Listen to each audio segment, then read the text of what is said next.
According to national statistics, 1 in every 6 women is a victim of rape or an attempted rape at some point in her lifetime. However, not all victims of sexual assault are female. 10% of these are male. WBON-TV wanted to get the stories from the victims themselves and find out more about this issue. This is More Than a Hashtag, Stories of Survivors.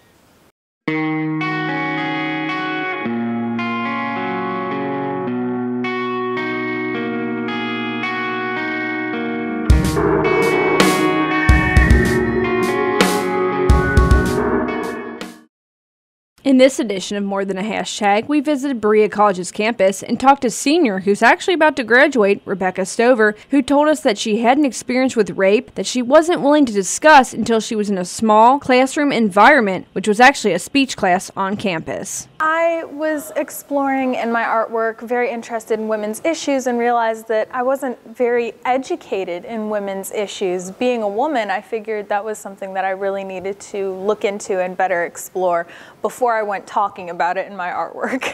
I guess the biggest thing that I've really taken away is that I have a lot to learn about being a woman in today's world, and not just existing as one, but really making a change and making a difference and understanding how to change the world around me. So how to be an active participant in what's going on instead of just a bystander that's allowing things to go on. We were just discussing in our class today about the Me Too movement and about how it manifests itself in different ways, and how it may be manifesting on our college campus or not. Do you see stuff like that in your own personal experience here on campus?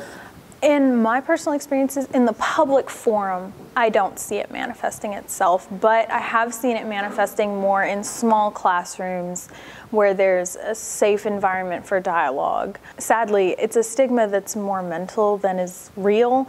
It's this fear that when you come out and say something's happened to me, that you're going to be labeled with this, permanent stain of some kind, that people will no longer accept you, that people will see you in a different light, instead of accepting you and trying to heal you. The first time I was able to really come out and talk about my sexual assault was in a very small classroom. It was actually a speech class, and we were asked to write a personal speech. And we had developed this very tight-knit community. Everyone had come out and become very personal and become more like a small family in this speech class.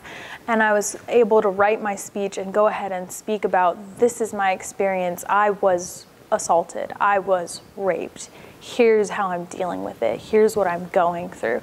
And to really be able to be that honest with a small group of people was very empowering, and it helped me forgive myself, which was the biggest hurdle of all. I was very shocked when I was younger and first starting to deal with this. It was my first year of college when I really started dealing with it, and I was shocked by the number of girls my age, my friends, who had gone through the same things that I never realized because we never talked about it. Don't be afraid of it. Find your voice. Find yourself first. Heal yourself.